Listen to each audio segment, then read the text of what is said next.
ध्रुव बार बार कह रहे हैं मां अब मैं अपने पिता के पास में जाऊंगा। मैया समझाने लगी लाला अरे पिता तो जंगल में मिलेंगे। बताया मां बस मुझे न कोई कपड़ा दे और न कोई धुलाई दे। जिस तरह राज सम्मान दिया मैया उस तरह विदाई दे। मां मैं जाऊंगा और अपने पिता के पास में। मैया समझाने लगी लाला तो भी छोटा है और जब तो बड़ा हो जाएगा ना तो अपने पिताजी के पास में चला जाना। मैया लेकिन ध्रुव जो है अपनी माँ की बात को नहीं मानते। ध्रुव जमीन पर बैठे हुए थे तो तुरंत खड़े हो गए। कहने लगे माँ देख रही है ना मैं बड़ा हो गया और मैं अब तो जाऊंगा अपने पिताजी को प्राप्त करके ही वापस आऊंगा। तो मैया समझाने लगी लाला मेरी एक बात सुनो क्या।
सुनीति समझा रही है लेकिन ध्रुव ने एक भी बात को नहीं माना। ध्रुव ने नन्हे नन्हे हाथों से अपने मैया के चरणों को स्पर्श किया और जंगल की तरफ बढ़े। और जब ये खबर महाराज उत्तानपाद को लगी है कि पुत्र बन के लिए जा रहा है तो मंत्री से कहा है कि जाओ मेरे बेटा से जाकर के ये कह देना कि आज से तुम्हें शुद्ध गेहूं की रोटी और सब्जी मिलेगी लेकिन तुम जंगल के लिए नहीं जाओ। मंत्री वहां से चले और ध्रुव के पास में पहुंचे। जाकर के पूरी बात बताई है लाला अब तुम बन के लिए मत जाओ। क्यों? क्योंकि तुम्हारे यहाँ पर शुद्ध गेहूं की रोटी और सब्जी मिलेगी। ध्रुव कहने लगे मारे भगवान अभी तो हम गांव से बाहर भी नहीं निकल पाए, नहीं कृपा मैं नहीं लौटूंगा। ध्रुव और उत्तानपाद ने कहा मंत्री जाओ और ध्रुव से ये कह देना कि आज से तुम्हें आधा राज्य मिलेगा लेकर बन के लिए नहीं जाओ। मंत्री ने जाकर के कहा है तो ध्रुव तब भी वापस नहीं आए हैं और जंगल की तरफ दौड़ते हुए जा रहे हैं। रास्ते में महाराज ब्रह्मापुत्र जब नारद जी मिले हैं तो कहने लगे, रे लड़के, अरे कहाँ जा रहे हैं? बोले अपने पिताजी के पास। कौन है तुम्हारे पिता? बोले मेरे पिता का नाम है ईश्वर जगदीश भुवनेश्वर परम पिता परमात्मा। बोले तुझसे किसने कहा? बोले मेरी माँ ने बताया है जंगल में भजन करने से पिता मिल जाएंगे। नारद जी कहने लगे, अगर एक भी कदम आगे बढ़ाया तो किसी भेड़ या चीता के पेट में तू मिलेगा। तो ध्रुव कहने लगे, नारद जी तुम्हें नहीं पता क्यों?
ब्रह्मापुत्र नारद जी से कहने लगे ध्रुव कि हे महाराज,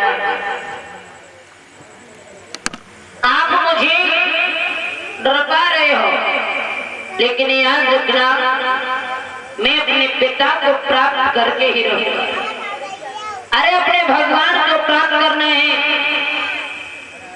नारद जी कहने लगे, हमारे पीड़ा बजाते बजाते हाथों में ठेके पड़ गए और भगवान को प्राप्त नहीं कर पाया, और तू क्या भगवान को प्राप्त करेगा? अच्छा एक बात बता, घर पे माँ है?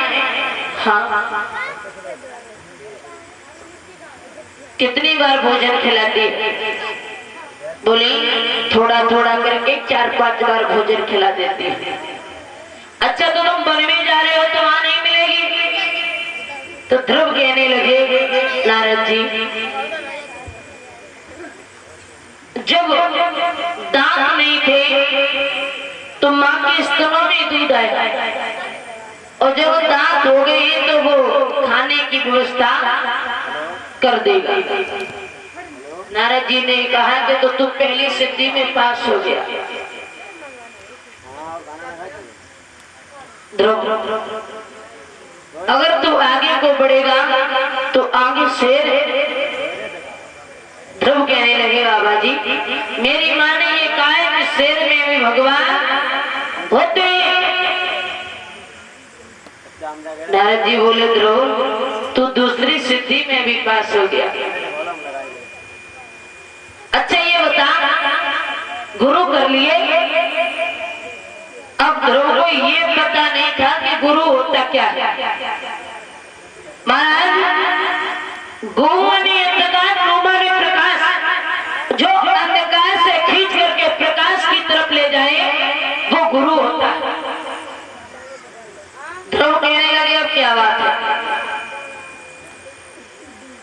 उसी समय ध्रुव ने दंडवत लेट करके साष्टांग जब प्रणाम किया है तो कहे कि आप ही हमारे गुरु बन जाओ। नारद जी कहने लगे अच्छा जो बोले सो कुंडी खोले। बोले बिल्कुल, अरे हम गुरु करेंगे, आप ही हमारे गुरु बन जाओ। तो उसी समय ध्रुव ने नारद जी को गुरु बनाया। तो नारद जी ने द्वादश मंत्र दिया 2 और 10 अक्षरों का। ओम नमो भगवते वासुदेवाय। कहे कि इस मंत्र का जाप यमुना के किनारे करना और यमुना के किनारे जब करोगे तो तुम्हें भगवान अवश्य मिलेंगे। और जब ये बात कही है उसी समय ध्रुव जो थे यमुना के किनारे जाकर के उस मंत्र का जाप करने लगे। ध्रुव ने पहले समाधि लगाई है तो कैथे को खाया, पानी पी लिया। दूसरी समाधि लगाई तो सिर्फ पानी पिया। अब तीसरी समाधि लगाई है ध्रुव ने तो हवा का आहार करने लगे। कैसे?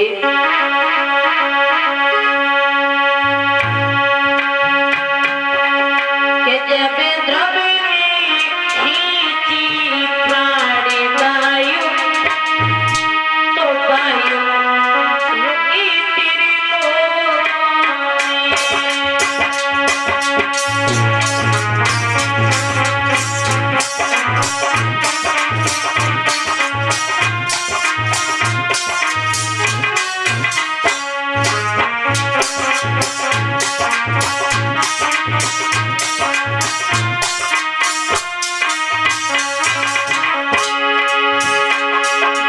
ध्रुव ने खींची प्राणी वायु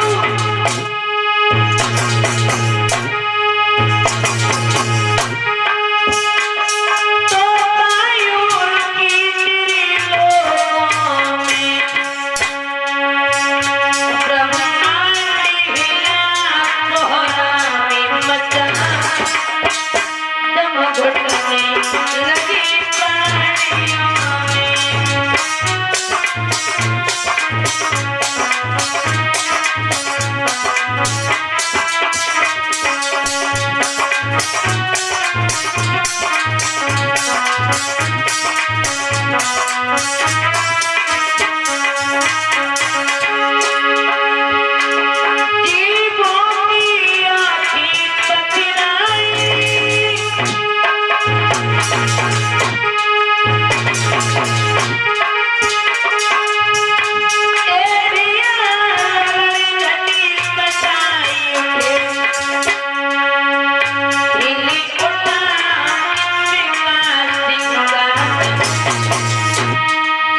कि जब ध्रुव ने खींची प्राणी वायु तो वायु रुकी त्रिलोकों में।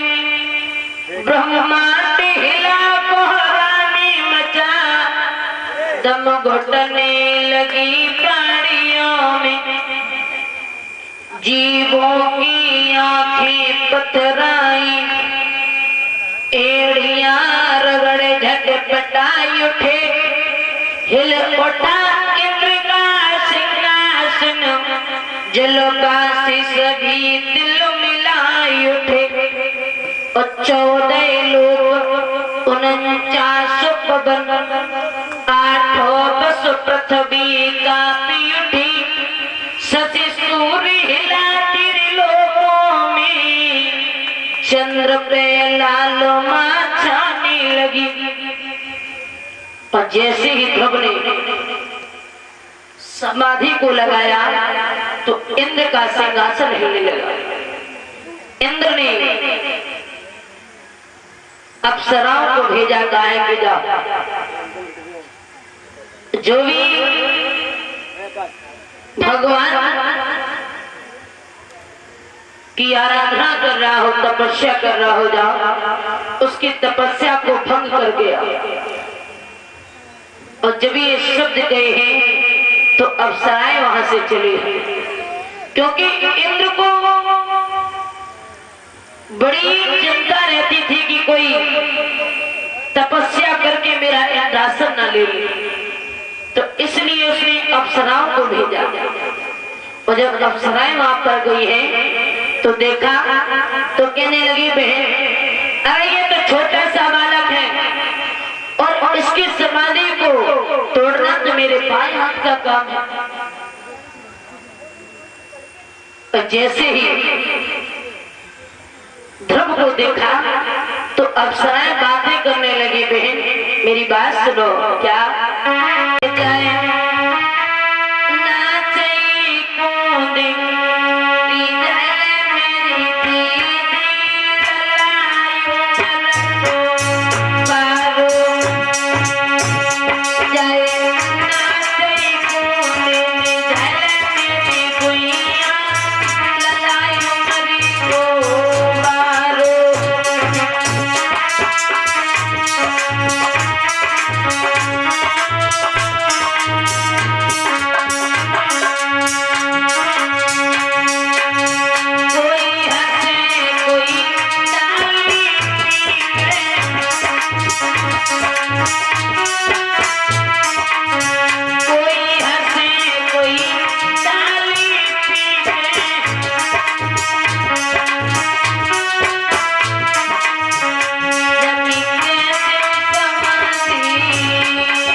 जब इंद्र ने अप्सराओं को भेजा,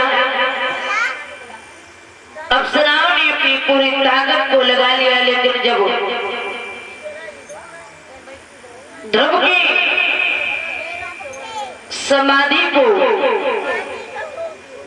नहीं खुलवा पाया है, तो उसी समय महाराज अप्सराएं जो थी वहां से चली